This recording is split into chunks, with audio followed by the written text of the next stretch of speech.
A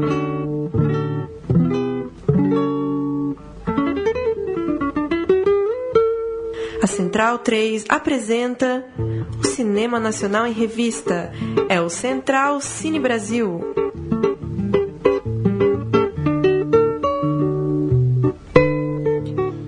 Olá, muito bem-vindo a mais uma edição do nosso Central Cine Brasil, nosso encontro aqui na Rádio Central 3, para bater um papo sobre cinema nacional todas as semanas. Edição essa de número 62. Lembrando sempre, você acompanha a gente pelos canais da Central 3, no Facebook, no Twitter, no nosso site central3.com.br, ou pode também assinar o feed no seu tocador de podcasts aí no celular. É só procurar Central Cine Brasil, que toda noite de quinta-feira sobe um programa novo para você ouvir um papo sobre o cinema nacional. Eu sou Paulo Júnior, tenho a companhia aqui nos estúdios da Central 3 em São Paulo de Murilo Costa. Boa noite, Murilo. Boa noite, Paulo. E de Bruno Graziano. Boa noite. Boa noite, maestros. E a gente conversa hoje com Elisa Capai, diretora de O Jabuti e a Anta. Elisa, que é diretora de filmes como Severinas, No Devagar Depressa dos Tempos, Tão Longe é Aqui, É Proibido Falar de Angola. E agora com O Jabuti e a Anta, ela foi atrás de grandes obras construídas no meio da Amazônia, mais especificamente no entorno dos rios Xingu, Tapajós e Iene, convivendo, conversando e filmando ali, convivendo com as pessoas que vivem e sobrevivem, de certa forma, ao avanço do chamado desenvolvimento levado por essas grandes obras. Elisa, muito obrigado por atender a gente. Boa noite, tudo bem? Boa noite, tudo ótimo, Paulo. Contigo. Maravilha. Elisa, só para registrar, o Jabuti e a Anta estreou no Festival do Rio de 2016, rodou uma série de mostras, passou recentemente aqui em São Paulo na mostra Ecofalante, acaba de anunciar, faz parte do Cine Curumim, lá em Salvador, tem uma sessão marcada para 12 de julho. Conta um pouco pra gente, Elisa, a tua experiência de ir atrás dessas histórias, quanto tempo você ficou nesses locais, como que você conseguiu organizar a produção, a logística para estar nesses lugares, já que é um filme, para quem já assistiu ou para quem ainda vai assistir, de uma presença muito forte ali sua e da equipe nesses lugares. Conta um pouco pra gente dessas suas viagens aí pela Amazônia. Paulo, essa viagem ela surgiu, na verdade, na cabeça da Marina Yamaoka, que é quem assina a produção executiva do Jabuti e da Anta, e que no momento trabalhava no Greenpeace, na comunicação do Greenpeace. Ela circulava muito em fóruns internacionais que discutia a questão energética, e o Brasil era tido como um modelo de energia limpa, né? E ela tinha muita dificuldade em explicar para as pessoas que a limpeza, por um lado, das hidrelétricas, né, ainda mais em comparação, sei lá, com a energia nuclear e com outras formas que são utilizadas em outros países, essa limpeza ela tem um impacto muito grande, né, nas populações que vivem ao redor e na própria natureza. E aí a gente sentou junto, eu colaborava já há algum tempo com o Greenpeace, a gente sentou junto pensando em formas de contar essa história, de contar sobre esses outros impactos que essas grandes obras causam, especialmente quando essas grandes obras estão sendo construídas ou desenhadas para a Amazônia, né? E com isso a gente chegou numa websérie que se chama Linhas. Para quem tiver curiosidade, ela está online, é só colocar Linhas Greenpeace que vai vir, é uma websérie em 6 episódios, cada episódio é em um lugar, tem um vídeo e uma sequência de fotos da Carol Quintanilha e de textos. E estando nesses lugares, a gente viu que essa websérie ela não daria conta do tanto que a gente estava aprendendo, das tantas questões que surgiam, conversando com aquelas pessoas que estavam sendo afetadas pela construção de Belo Monte, com a possibilidade de construção de um complexo hidrelétrico ali no Tapajós, né? A gente visitou uma aldeia, Munduruku, e nem tampouco senti a força inteira que tem a Ruth Buendia, que é a líder axaninca dos axanincas ali do Rio N, que é onde havia projetado um complexo hidrelétrico binacional, que é basicamente uma colaboração Brasil-Peru, em que o Peru cede a sua Amazônia para uma hidrelétrica que servirá boa parte da energia aqui para o Brasil. E aí a gente decidiu fazer um longa-metragem, né, com esse material, e acabou que a gente viajou, né, depois, terminada a viagem em si ela durou 2 meses, né, a gente ficava mais ou menos uma semana por cada um dos lugares, né, então uma semana em Ilha Comprida, que é o interior de São Paulo, onde a gente vê os projetos que se desenvolveram hidrelétricos nas décadas de 60 e 70, que entra quase como um parênteses ali do filme, e as grandes localidades mesmo centrais do filme, que é o Rio Xingu, né, e a obra de Belo Monte, e os indígenas, ribeirinhos e a população dali afetada, os mundurucus no Rio Tapajós e os axaningas no Rio N. A gente volta dessa viagem e começa uma nova viagem, que é como contar essa história. Né? Em cada trecho da viagem estava sempre eu, a Carol Quintanilha e um jornalista do Greenpeace, às vezes também um campaigner do Greenpeace. E depois daqueles dias intensos, né, de conversar com as pessoas, de entender como que é ou como que era a vida ali e das angústias mesmo que surgiam, né, de pessoas que estavam perdendo casa, às vezes por conta da obra, às vezes por simples especulação, né, que sempre acompanha esses projetos, das angústias todas de saber que aquela energia, boa parte dela vai para a construção de obras de mineração, né, a gente que tinha acabado de viver aquela desgraça que foi o desastre de Mariana, a gente sabia o que uma obra de mineração pode fazer com o meio ambiente, né? E a gente vendo aquilo se tornar uma realidade possível na Amazônia, a gente voltava com todas essas angústias para os nossos quartos à noite e ficava conversando muito tempo, tentando digerir as histórias e tentando entender também aqueles novos lugares. E a gente foi compreendendo que por mais que ali todos nós tivéssemos, sei lá, assinado o abaixo-assinado contra a construção de Belo Monte, ou que fôssemos em nossas posturas contra aquelas grandes obras, de alguma forma os nossos estilos de vida, eles colaboram, eles corroboram, eles fazem necessárias grandes obras, né? Como que o nosso próprio consumismo, as nossas formas de vida estão relacionadas, sim, com o que a gente ideologicamente é contra. Então veio como que uma crise existencial mesmo na equipe, e aí o filme é uma tentativa de transformar essa nossa vivência numa história para que outras pessoas possam vivenciar com a gente aqueles outros mundos, aquelas outras formas de viver, né? Muitas delas, boa parte delas, que não dependem dessa energia toda, né? Como as nossas vidas de grande cidade.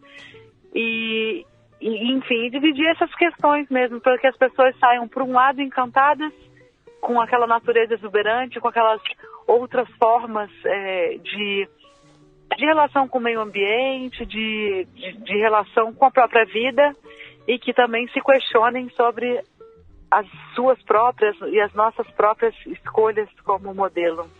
Murilo? Falei Elisa. muito, né? Imagina, fica à vontade. Tudo bem, Elisa?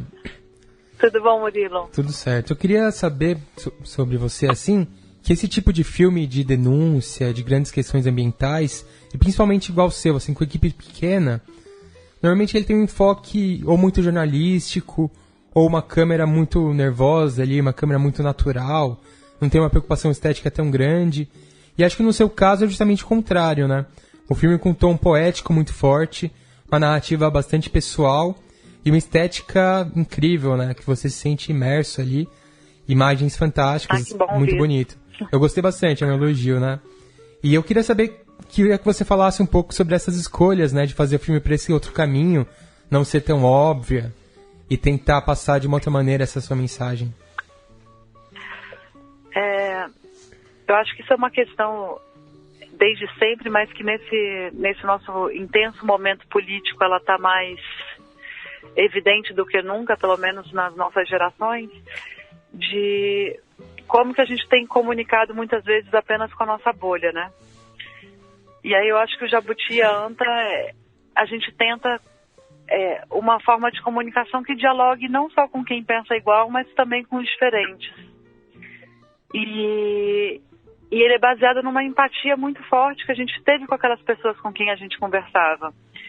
E a maioria das pessoas com quem a gente conversou eram pessoas que viviam numa proximidade muito grande com a mata, né, com o rio, que não tinham esse frenesi que a gente tem na vida das grandes cidades, que tem um ritmo mais de contemplação, que observam o meio ambiente, que observam o movimento da lua, que observam como que está a água do rio, então que peixe que está passando por ali, né, o que está mudando. E de alguma forma a gente tentou, e aí eu falo a gente que eu fiz as imagens em vídeo, a Carol Quintanilha fez as fotos, que também fazem parte da narrativa. A gente tentou captar um tanto aquelas outras formas de ver também, que eu acho que são formas mais calmas que a nossa de ver, né? Então é coerente que a câmera ela pare e observe aqueles lugares, né? E dê tempo para as pessoas observarem detalhes daquelas paisagens, né? Então acho que a estética, por um lado, ela se relaciona com esses personagens e com outro, com o nosso próprio deslumbramento, estando naqueles lugares, né, que muda, eu acho, um tanto a percepção nossa do mundo. Sei lá, quando eu estou andando na cidade, muitas vezes eu não noto as coisas, né? Sei lá, quando eu vou para São Paulo, eu acho a cidade tão feia que uma forma de lidar com isso é parando de ver. E naqueles lugares havia um convite para se ver, né? Era lindo. Então a gente tentou passar essa beleza também para as imagens. E ao mesmo tempo, eu fico muito feliz, Murilo, de te ouvir fazer esse comentário, porque como um filme é um questionamento sobre a possibilidade desses lugares continuarem existindo, né? Porque, sei lá, para mim tem uma cena que é muito forte, que é aquela das tartarugas, né? Que eu tive a oportunidade de entrar num lugar que haviam milhares de tartarugas desovando, e foi uma coisa muito emocionante. Eu lembro de ficar chorando, de quase não conseguir fazer o foco ali da câmera, porque eu chorava de emoção e muito em silêncio, porque se eu não me ouvia, elas saíam de perto. E então é um registro de algo que pode desaparecer, porque eu registrava lugares em que o rio talvez alague, ou que o rio, por estar seco em decorrência da construção, naquele caso de Belo Monte, aquelas tartarugas poderiam parar de ir para ali, e elas parando de desovar ali, aquilo coloca em risco todas as tartarugas da Amazônia, porque há estudos que mostram que elas vão de vários rios amazônicos desovar ali. Então passar essa contemplação e essa beleza, e você, Murilo, sentir isso e outras pessoas sentirem isso, era de alguma forma, a gente acredita, uma denúncia muito mais forte do que ir com a nossa linguagem rápida da cidade, né? Era realmente que a gente sinta aqueles lugares e sinta que eles estão em risco, o que é muito triste. Elisa, boa noite. É o Bruno falando. Oi, Bruno. Boa noite. Boa noite. Deixa eu te perguntar, indo numa frase que a gente comenta muito aqui, numa ideia do baú do Eduardo Coutinho, que ele sempre comentava sobre a dificuldade de retornar aos lugares que ele filmava, e sobre a dificuldade de retomar os contatos e retomar a intimidade dos personagens que ele já tinha colocado no filme. Eu queria saber de você, como é que você lida com isso? Como é que você, depois do filme pronto, estreado, você retorna aos assuntos e aos lugares? Se te agrada, ou se não, você prefere dar um tempo? Como é que você lida com isso? E, na sequência, se pra você, no fundo, o que vem primeiro ali no âmago de fazer é a experiência em si ou o efeito que o filme pode causar? Boas. Vocês estão com umas perguntas muito boas, inclusive. Cara, eu tenho uma crise, é até bom você falar que o Eduardo Coutinho tinha essa crise, obrigada. Eu tenho uma crise muito grande, eu não consigo voltar nos lugares. Em geral, eu não consigo mais falar com as pessoas. E é uma coisa muito complexa, porque às vezes eu fico um tempo grande com as pessoas, sei lá, em Severinas e no Devagar Depressa dos Tempos que vocês citaram, eu fiquei 2 semanas, então tiveram mulheres que eu ia todo dia, 1, 2 vezes por dia na casa e ficava conversando muito tempo, então que de fato eu criei uma relação. No Jabuti, como era ele era muito mais de passagem, sei lá, a Rosa Pessoa, que é uma das personagens que mais me marcou, né, que é aquela senhora que mora em Altamira e que no dia seguinte da entrevista ela recebeu a carta falando que ela teria que sair da casa dela, ela e toda a família. Eu fiquei, sei lá, com ela 2 ou 3 horas da vida dela. Mas como eu que edito os filmes, eu fico meses depois com essas pessoas. E eu fico escutando e reescutando as histórias e eu crio um afeto, um carinho muito grande, em geral, pelos personagens, né? E quando são essas histórias tristes, né, de injustiça social, eu fico deprê mesmo, assim, de pensar que aquelas pessoas continuam naquela situação, ou às vezes até que numa situação pior, no sentido da injustiça.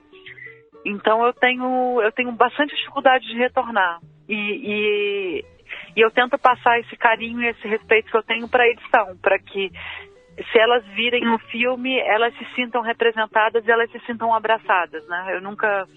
Eu até hoje nunca fiz um filme em que eu retrate o inimigo, por assim dizer, né? Que eu esteja fazendo críticas aos personagens. São sempre personagens que eu admiro, né? Por uma ou por outra coisa. Então eu vivo essa contradição. O Jabuti Anta, ele foi projetado em Altamira. Eu soube que algumas personagens estavam lá e que gostaram, mas infelizmente eu ainda não voltei. Eu tenho muita vontade de voltar com ele para lá e também para os Mundurucus e para os Axanincas para projetar, mas aí até por uma questão econômica, né, e somente fazer filme independente em geral, sei lá, eu acho até importante mencionar isso. O Jabuti Anta, a gente consegue verba até o primeiro corte dele, a partir de então as pessoas entram, toda a equipe de pós-produção, ela entra pela causa, ela entra por acreditar que essa história tem que ser contada, né? Então, o da Esquina, que fez a correção de cor, a Pete e o 1979, o Bruno Góes, que fizeram a trilha, todo mundo entra aí com um coração mesmo na história. A Letícia Sabatella, que grava o off, ela também entra pela causa. Então, por isso eu não consegui uma passagem para ir para Altamira e, sei lá, até hoje eu não levei Severinas para o sertão, que é uma coisa que mês sim, mês não, eu dou uma sofridinha. Então eu tenho muita dificuldade de voltar, mas talvez seja brega falar isso, mas eu sinto também que essas pessoas continuam comigo, porque elas fazem parte de um carinho muito grande, assim, de muitas lembranças, né? Eu sei recitar os filmes inteiros que eu já fiz. Então eu tenho as falas dessas pessoas comigo. E aí, indo para sua segunda pergunta, que se esses filmes são feitos para viver aquilo ou se depois para falar com o público. Lógico que você busca os dois, né? Mas o que no fundo vem primeiro ali para você? Sim. Cara, eu tenho uma coisa, até hoje, sei lá, neste momento da vida eu tô começando um processo que é um pouco diferente. Eu tô fazendo agora um filme sobre o movimento estudantil, em que ele já começa sendo um filme, desde, né, tipo, do dia 1 eu sei que ele vai ser um longa-metragem. No caso do Jabuti Anta e no caso do Tão Longe Aqui, que são os meus 2 longas, eles não foram concebidos como longas, eles eram uma série para TV e uma série para internet. E nos 2, eu também sabia que depois eu iria querer fazer algo maior com aquele material.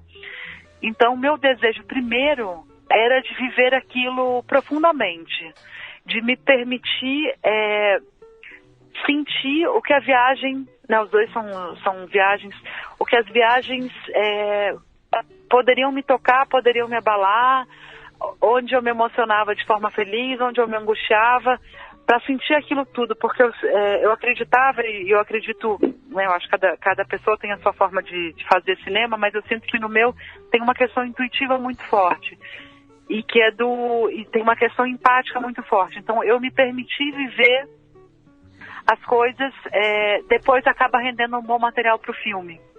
né? Só que, claro que eu tenho uma preocupação estética quando eu estou gravando, isso tudo eu estou pensando na percepção, mas eu acho que é muito mais forte a vivência em primeira pessoa do singular, né? Ou no grupo ali que eu tô, mas essa vivência de deixar o tema me entranhar. E aí, num segundo momento, quando fala, bem, isso vai ser um filme, eu começo vasculhando esses sentimentos e esses aprendizados que eu tive em primeira pessoa ou que o grupo teve em primeira pessoa do plural aí, né? E a partir disso que a gente volta para o material.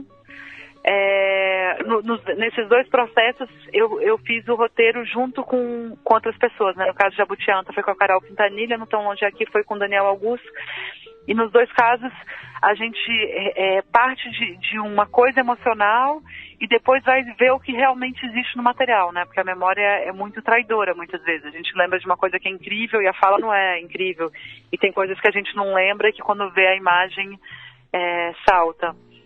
E aí começa o desejo de realmente pensar na recepção, né? No primeiro, o que é para ser dito, no como vai ser dito e com quem que a gente está tentando falar. E aí, primeiro tem esse processo de roteiro, né? De levantar, e depois tem um processo da edição. Nos dois casos de longa que eu fiz, eu dividi a edição com a Eva Randolph. E foram processos que eu sou muito feliz, assim, porque tinha uma coisa de eu começar a edição, mandar os primeiros cortes e ela remexer tudo, e aí nesse diálogo entre as edições que ia nascendo o filme, dela me provocando muitas vezes a desapegar de coisas que eu achava que eram legais e que não funcionavam, e de eu bater pé em algumas coisas, e realmente eu acho que é nesse terceiro momento, né, que a gente começava a pensar mais seriamente na recepção. Pra finalizar, então, você é mais feliz filmando ou montando? Não sei não. Cara, eu acho que eu já pensei várias vezes que eu devia fazer só uma coisa, e eu não consigo. Eu acho que eu sou feliz nesse jogo, sabe? Porque se eu fico gravando, agora eu tô no momento, por exemplo, olhando muita imagem de arquivo de outras pessoas, desse filme do movimento estudantil. E hoje, sei lá, eu passei o dia vendo imagens do Caio Castor, que é um cara que acompanhou a beça movimento estudantil. Eu acho incrível que ele consiga estar em todos os lugares em que eu vejo que ele esteve, assim, com toda aquela fome de entender as coisas. Mas eu não consigo me imaginar estar tanto tempo em campo, porque eu fico muito angustiada quando eu estou em campo, porque eu faço filmes sobre denúncias de questões sociais. Então, o momento de ir para a ilha é esse momento que eu tenho de refletir sobre aqueles assuntos, e como se fosse fazer minha terapia, porque a edição também é um pouco, de alguma forma você pode, ao contar a história do jeito que eu acredito, né, que eu acho que eu não acredito em imparcialidade, né, de ninguém, não só a minha, de ninguém, é aquele momento que eu consigo entender melhor aquelas histórias. Mas também ficar só editando eu não consigo nem pensar, porque eu adoro ir e conhecer as pessoas e criar essa empatia. Então eu diria que eu sou feliz fazendo os filmes nesse processo loucão de rua e ilha. E, Elisa, eu queria que você falasse um pouco sobre esse assunto, dos mega empreendimentos. Energia é um assunto muito complexo, né? Eu cobri energia elétrica por um tempo e eu acho que o que traz a grande dificuldade é que ele é um assunto não só complexo do ponto de vista empresarial, do mercado financeiro, como são outras áreas da economia, mas também porque ele é muito complexo do ponto de vista operacional, né? As pessoas, de forma geral, elas não têm muita ideia de como a energia está sendo produzida, distribuída, coisa e tal.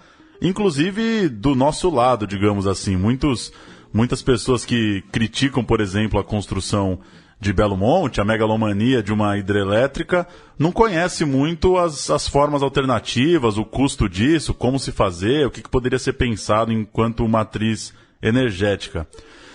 Diante disso, o seu filme não tem essa função de ser didático nesse sentido. Ele vai por um outro caminho. Mas isso te angustia também, de alguma forma?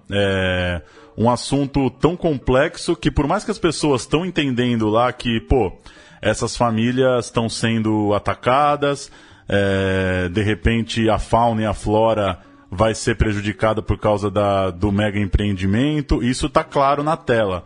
Mas, de certa forma, também elas não têm muito conhecimento de entender né, o que é, de fato, uma matriz energética, o que dá para fazer, o que daria para minimizar. Isso te pega um pouco, assim? Como lidar com um tema tão complexo, optando por caminhar por um filme mais humano, mais lúdico? A gente ficou muito nessa questão, o quanto que a gente explicaria essas energias, né? Nos primeiros cortes do roteiro, a gente se debruçava mais sobre isso, até porque é uma coprodução do Greenpeace, o filme, né? E aos poucos a gente foi entendendo que a missão dele não era entrar tanto nisso, porque, como você disse, é um assunto absolutamente complexo, e eu acho que a solução também é complexa. O que eu posso dizer que eu entendi e que eu acredito, né, depois desses anos aí da viagem e de refletir, é que, não existe uma única forma de fazer, no sentido de que eu acredito que o grande erro que a gente tenha no Brasil hoje, e que isso eu acho que a gente é o único lugar que a gente realmente se debruça no filme a falar, é colocar tantas fichas numa mesma matriz energética, né, na energia hidrelétrica. Quando a gente viajava, era o momento da seca em São Paulo. Então, os reservatórios no Sudeste estavam absolutamente vazios, vários deles fechados, várias turbinas fechadas, e não é tão complexo entender que em momento de seca, a energia solar ela vai estar abundantemente ali, e que em muitos lugares também, as épocas de seca, elas são as épocas com mais vento. Então, se houver um estudo desses lugares, o que se poderia fazer é fazer energias complementares, né? Em vez de continuar investindo numa mesma matriz, que quando dá uma seca como a de 2014, essa matriz inteira está ameaçada, e acontece o que aconteceu em 2014, se começar a fazer a energia mais rápida, que é uma energia poluente, né, que vem da biomassa, era começar investindo em outras matrizes complementares, né? E aí eu estou falando de eólica e de solar.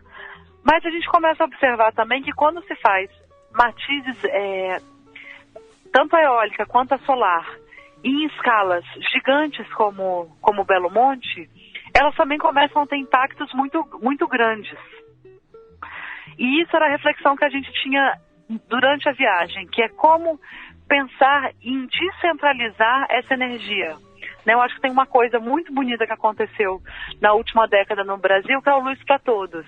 Né? Pensar em pessoas que nunca tiveram acesso à energia, e a gente pensa em energia, a primeira coisa que vem na cabeça é TV, mas a energia também é geladeira, então pessoas que puderam começar a comer outras coisas, né, porque começaram a conseguir conservar a alimentação, puderam começar a ler à noite com uma luz e não com uma vela, enfim, que é uma transformação muito grande.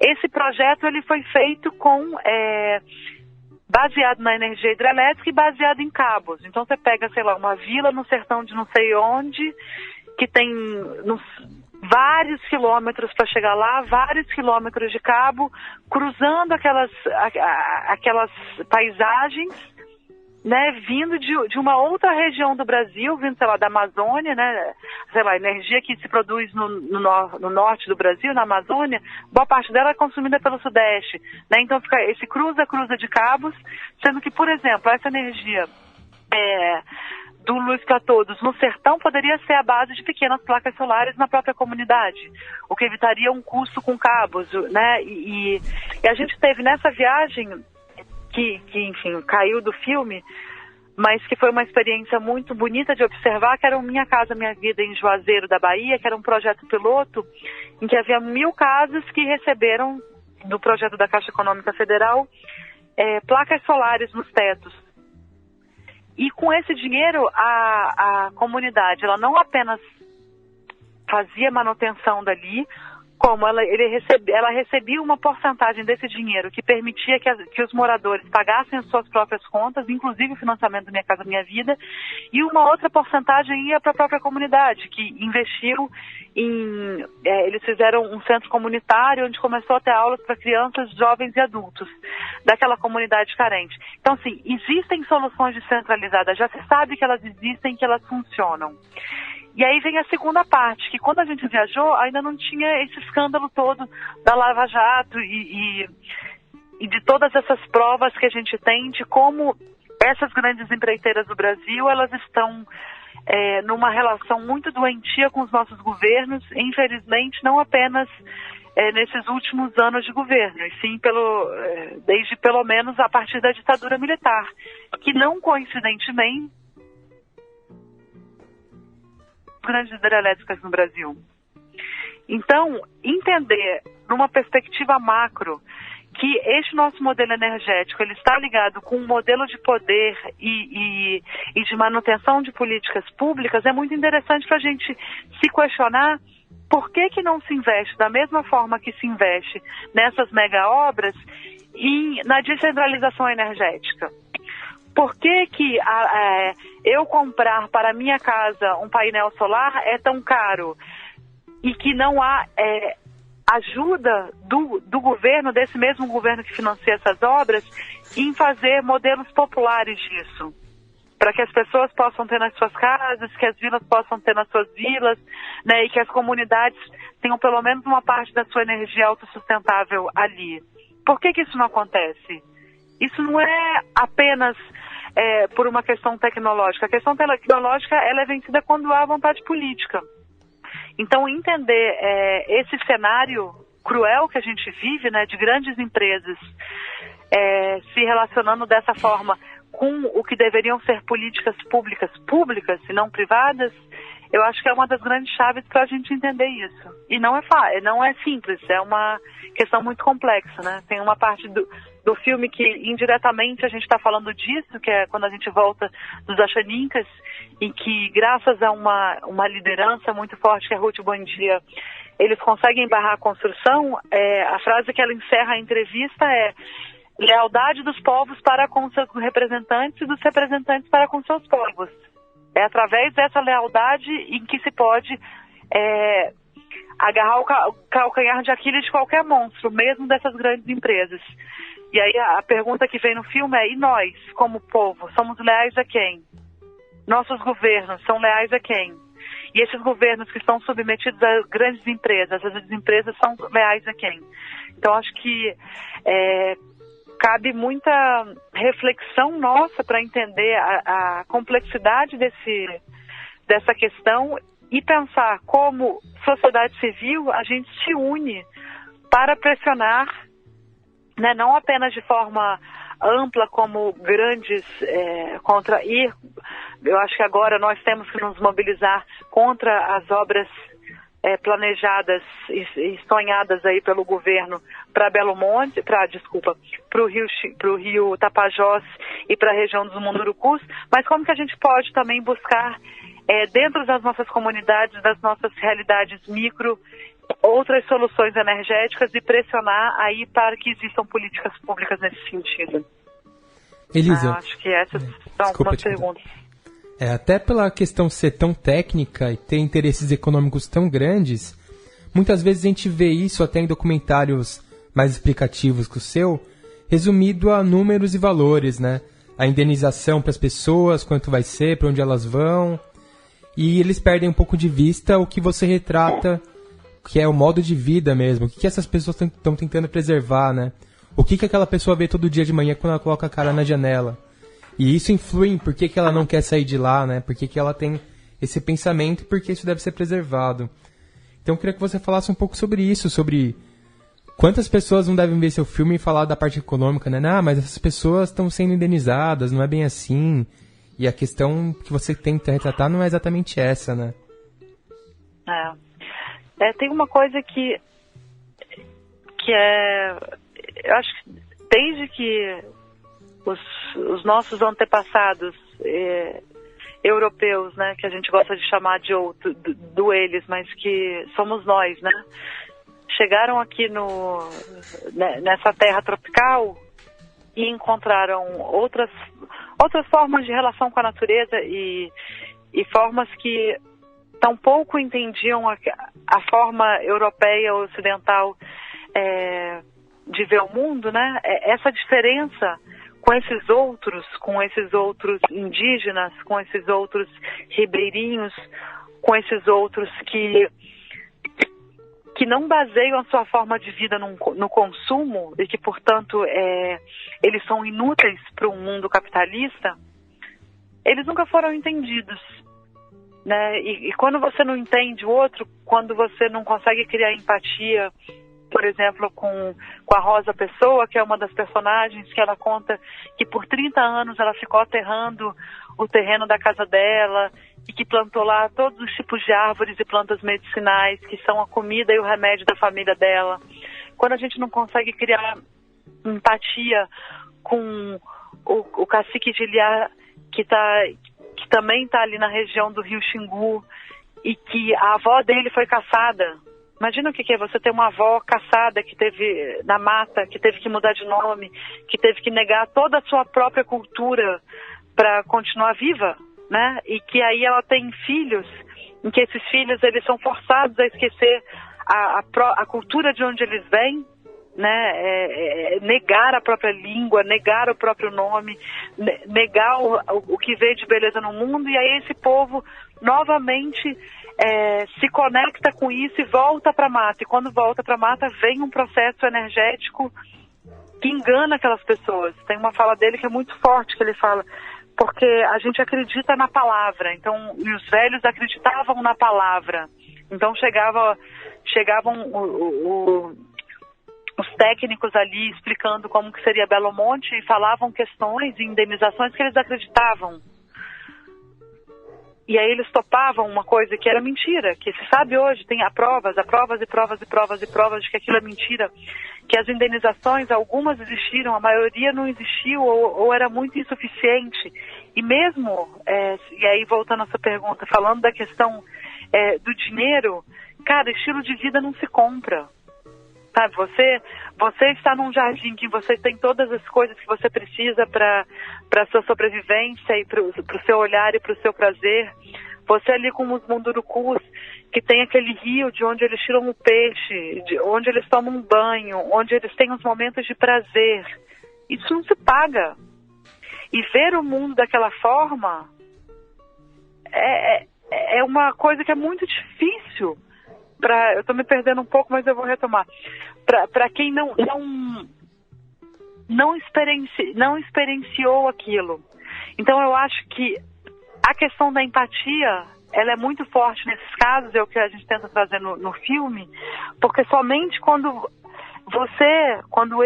a gente que tem outro estilo de vida se coloca no lugar daquelas pessoas e entende o que são aqueles prazeres, o que é ter aquele rio, o que é ter aquela mata, é que a gente consegue entender que nada paga aquelas pessoas serem removidas, aquelas pessoas deixarem de ter um rio limpo ou de ter um rio com peixes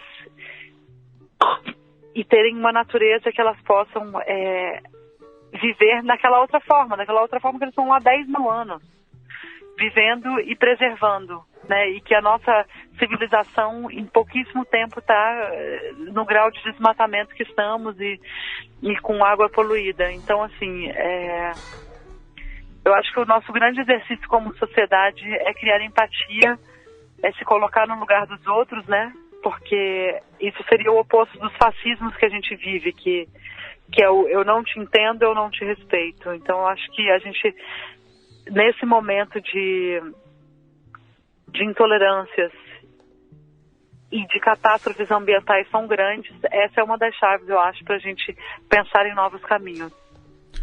Maravilha, conversamos Nossa, que eu fui e voltei, hein? Foi bem, foi longe. Elisa Capai, diretora de O Jabuti e a Anta. Fique ligado aí na página do filme para ir seguindo as próximas exibições. Elisa, valeu pelo papo e boa jornada aí com o filme. Tomara que seja muito exibido ainda. E, enfim, siga longe aí na TV, VOD, internet, que muita gente consiga assistir ainda o Jabuti e a Anta. Valeu. Muitíssimo obrigada, meninos. Valeu, Boa noite. Elisa. Obrigado, beijo, Elisa. hein? Tchau, tchau. Boa Tchau, sorte tchau, e muito boa sorte com o filme. Muito obrigada. E valeu pela entrevista. Desculpa pelas respostas longas, mas eu não aguento. Sou igual os Jabuti, vou devagarinho e falo muito. Não, mas tá registrado. Valeu. E vamos ouvir um trechinho do trailer de O Jabuti e a Anta antes de ir para o nosso bloco de história. Vamos ouvir.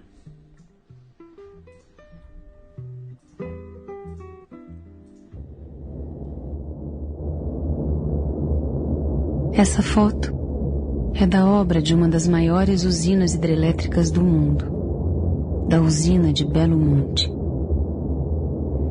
Se a gente tivesse chegado aqui antes, veria o leito do rio Xingu cercado da sua paisagem amazônica, ribeirinha, nativa. Essa foto não sai da minha cabeça.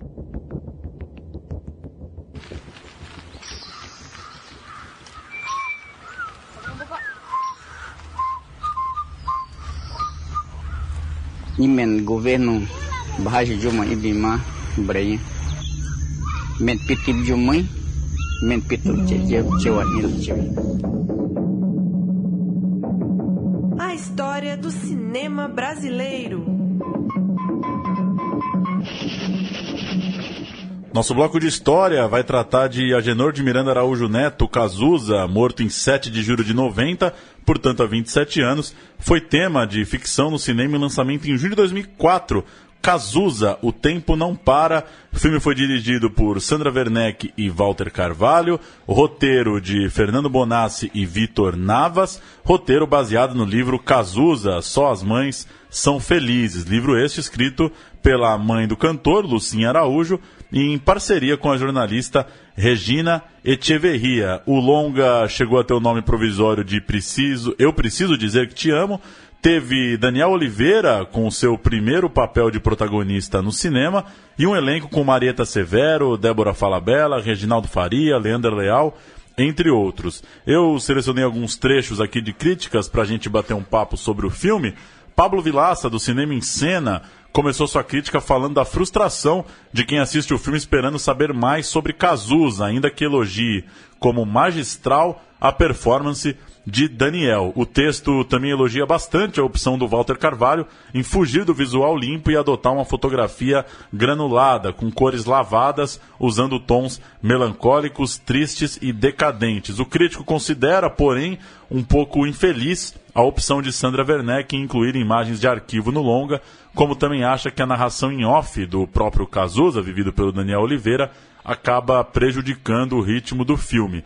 Érico Borgo, no site Omelete, destacou a época que os bons momentos são geralmente atrelados à interpretação de Marieta Severo, enquanto Daniel Oliveira, para ele, mesmo com excelente trabalho, acaba prejudicado pelo roteiro. O crítico considerou que o hábito do personagem é de falar como uma espécie de sábio pop. O texto também não aprova a recriação dos shows pelos diretores. E por fim, Nelson Roineff, no site Críticos, começa dizendo, se apoiando no trabalho de Walter Carvalho, abre aspas.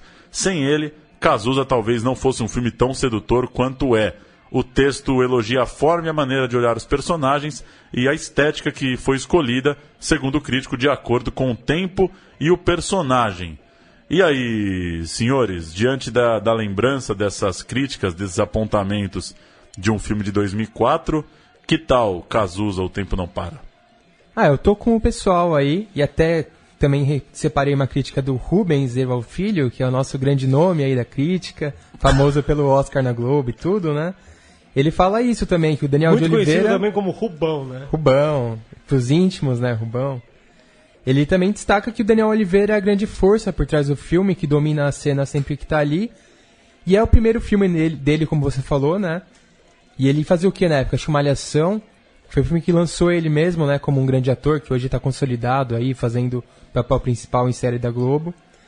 E ele é a principal força do filme mesmo, eu concordo. O roteiro também considero fraco, acho que não traz nada de novo. E tem uma polêmica forte também da questão da homossexualidade dele, que é bem... Isso acho que é o que mais pegou no filme, né? Sim, até o pessoal da família, amigos, comentaram na época, né? O Frejá comenta que isso é... que ele nunca viu o Cazuza com mulheres e que no filme isso acontece o tempo todo. O Cazuza é quase um galãzinho no filme. E o próprio pai do Cazuza se estranhou o modo como o filho é retratado no filme, né? E o Ney Matogrosso, que na época deu várias entrevistas comentando que achou um absurdo não ser nem citado, o cara totalmente excluído do filme, sendo que ele teve um namoro com o Cazuza, foi o grande amor da vida dele. E aí, Grazi? Olha, eu vi o filme na época e não pretendo rever, porque vendo agora as críticas não deve ser tão bom mesmo. Mas na época eu achei muito bom. E querendo ou não, das grandes biografias, cinebiografias, ainda é o que fez mais sucesso popular, né? E o que mais realmente agradou o público. Na época fez mais de 3 milhões no cinema. E eu lembro que o filme realmente passa bem o clima do que era o Barão ali. Mas eu concordo que, assim como Elis emitiu o uso de cocaína e como o Tim Maia passou por algumas situações trágicas da vida do Tim Maia com muita rapidez, quase com um videoclipe, o Cazuza, lembrando disso também, ele omitiu... Não vai entender por quê, né? Decisão conceitual ou foi uma pressão de mercado? O que é? Porque da parte da família não teve essa pressão, né? O próprio pai dele achou estranho. Foi inspirado no livro da mãe dele, né? Ainda que certa vez eu fui numa fala do Fernando Bonassi e ele revelou que a mãe do Cazuza, a Lucinha, ficou bem incomodada com a cena em que o Cazuza manda ela tomar no cu, porque ela disse, meu filho jamais falaria isso pra mim, essa cena não existe. E eles tiveram que bater de frente, falando, pô, mas é uma cena importante aqui pro roteiro. Então é sempre difícil, né? Ter o roteiro tão próximo também das pessoas ali, né? Acho que a questão da sexualidade, de fato, é a que mais pega. Agora, essa coisa da fotografia, dessa coisa mais suja, digamos assim, isso é muito bom, né? Conseguir trazer uma estética meio parecida com o Cazuza mesmo, né? Uma coisa bem solta, meio largada, meio sem se preocupar com os padrões, né? Acho que nisso o filme acerta bem. E são as imagens que a gente tem da época também, né? Imagens em videotape, lavadas, com as cores esquisitas. Então é um pouco a imagem que tá no nosso imaginário popular, né? E o filme tem esse frescor de ser um retrato da época e ser uma das primeiras cinematografas grandes mesmo. Aquela né? sequência na Hoje praia em dia já lá é viu muito tantas boa. que passa um pouco batido, né? A sequência na praia lá é muito boa, né? Não se lembra da sequência na praia? Não lembro, Na cadeira de rodas? Muito bom. Muito bom, muito bom. Já bem no final do filme. E o Daniel Oliveira estourando, né? Daniel de Oliveira, um dos grandes, hein? Da geração. Isso dificilmente pega filme ruim pra fazer. E a opção estética do Walter Carvalho, que na época eu lembro que foi muito premiada, porque foi corajosa, porque na época os filmes ainda eram filmados em película e você não podia reverter uns processos, né? Que hoje você pode reverter tudo. Você pode ajustar a imagem de um filme com uma possibilidade muito maior. Hoje, na época, não. Você filmava de um jeito, com o jeito que ele escolheu filmar e não tinha como mudar. Então, decisão corajosa e que funciona, né? Funciona. Se fosse um filme belíssimo, com planos longos, bem enquadrados, talvez, né? Seria uma cafonice. Seria uma cafonice, né? como tem muitas biografias são. Né? E tem esse problema que vocês falaram da autobiografia autorizada sempre, né? Que tem que passar pela família, tem que ter o crivo de todo mundo. Isso é um grande mal do cinema nacional e até das biografias escritas, né? É difícil burlar, né? Herdeiros, né? Você fica refém ali da opinião oficial. Pois é. Eu gosto bastante do filme, tirando essa questão da... Desculpa, esses dias eu ouvi uma frase do Rui Castro, uma entrevista do Rui Castro, que ele é um grande autor de biografias escritas, e que ele falou que herdeiro... tem dois tipos de herdeiro, os que atrapalham e os que não ajudam. Mais ou menos isso. Polêmico, Rui Castro. Eu gosto bastante do filme, acho que tirando essa questão do roteiro, da sexualidade, que não dá pra entender mesmo por que não explorar, né? Se o próprio personagem era tão bem resolvido com isso, né? E as próprias pessoas no entorno dele sempre viveram claramente dentro desse contexto, né? Não foi uma pessoa que viveu se escondendo. Então por que na hora do filme vai esconder? Não faz muito sentido, né? Mas enfim, o filme enquanto filme ali, acho que vale a pena. Vamos ouvir um trecho do promo do DVD. Vocês vão reconhecer a voz dessa beleza de vídeo que só o YouTube tem pra gente. Vamos ouvir. Sua paixão, os amigos e a música. Sua arma, a poesia. Rock não é lagoa, cara, é um rio correndo pro mar, é movimento. Seu destino virá símbolo de uma geração. Qual é o teu nome? Pode me chamar de Cazuza. Faz tudo ficar infinito. O negócio é saber onde você quer chegar. Você quer chegar a algum lugar? Por que você não é como os outros, hein, Cazuza? País de rio. O tempo urge, então vamos passar rapidamente por uma das principais notícias da semana. O Jardim das Aflições, filme de Josias Teófilo sobre o pensamento do filósofo Olavo de Carvalho, venceu o prêmio de melhor longa no Cine PE. A crítica ofereceu o Calunga de melhor longa para Los Leones, filme mineiro de André Lage. O prêmio Canal Brasil, que oferece R$15 mil mais a exibição no canal, foi para o curta paulista Diamante a Bailarina, de Pedro Jorge. Voltando aos longas, Edu Felistock, que já passou aqui pelo Central Cine Brasil, levou a melhor direção e o melhor roteiro por Toro, filme que também copou a melhor edição de som. Que coisa, hein, senhores? O boicote ao Jardim das Aflições elevou, de fato, a repercussão do filme, né? Como a gente comentou aí, o boicote deu na mão deles a narrativa de dizer que era o filme oprimido, que lutou contra tudo e contra todos e chegou lá e ganhou o festival, né? Ficou muito fácil agora traçar esse roteiro e dizer que o filme é vencedor. Não vou dizer que o tiro saiu pela culatra, porque ninguém se prejudicou de fato, né, com isso. Mas que os filmes que saíram de forma, sendo bem sincero, burra, eles perderam uma chance de promoção, ficaram omissos a uma possível discussão. E o diretor do filme ganhou realmente, como o Murilo falou, uma narrativa pronta, heróica para ele. Mas se o filme é bom ou não, confesso que depois disso eu vou ter que assistir. Deu uma curiosidade, né? A beleza do filme tá pronto, o ser humano né?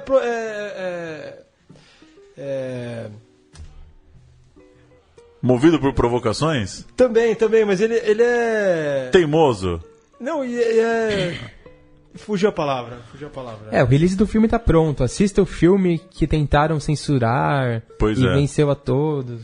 Tá pronto. E também surfando nisso, né? O Josias acaba nas suas entrevistas aí criando de fato essa narrativa do contra tudo e contra todos, né? Fiz um filme sem dinheiro público, sem essas pessoas que ficam mamando aí nos editais.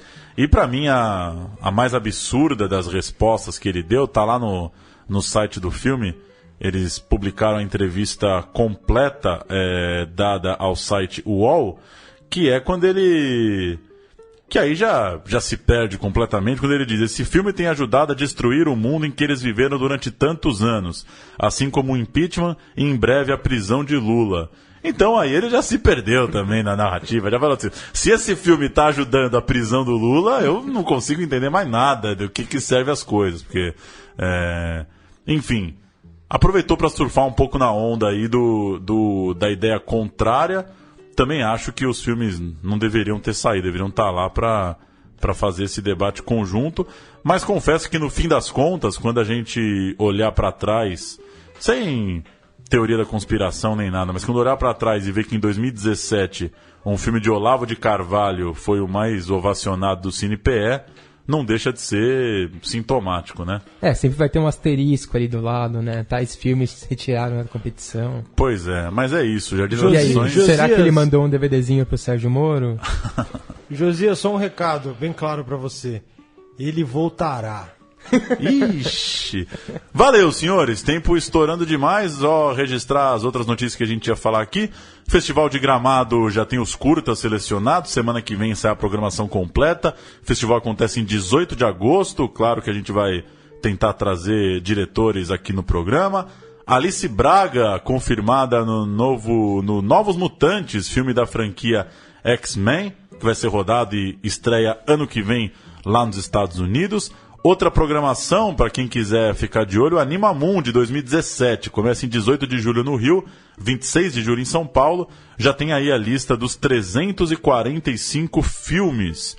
Muita coisa para assistir no Animamundi. Murilo, você acha que no Aquarius 2, Dona Clara contra o Resort, a Alice Braga pode interpretar a Dona Clara, você acha? Vai ser um flashback, né, na juventude de Dona Clara ali pelo Recife? Talvez, cabe bem. Seria comovente. Viva Alice Braga. E para fechar, Corpo Elétrico.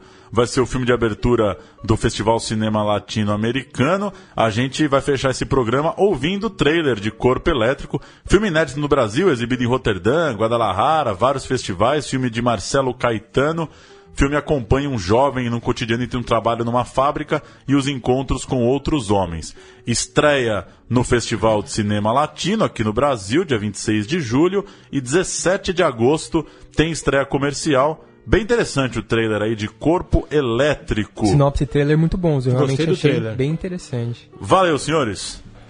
Um abraço. Valeu, assine o nosso feed Central Cine Brasil. A gente fecha então com o trailer de Corpo Elétrico. Até a semana que vem.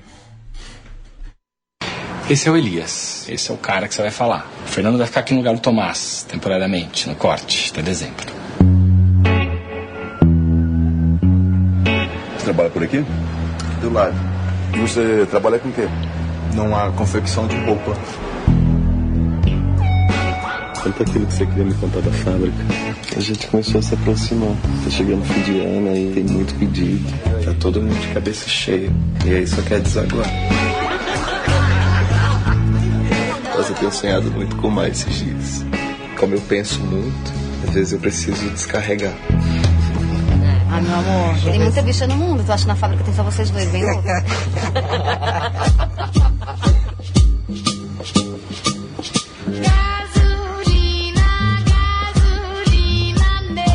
Esse vestido aqui foi tu que fez? Você gosta?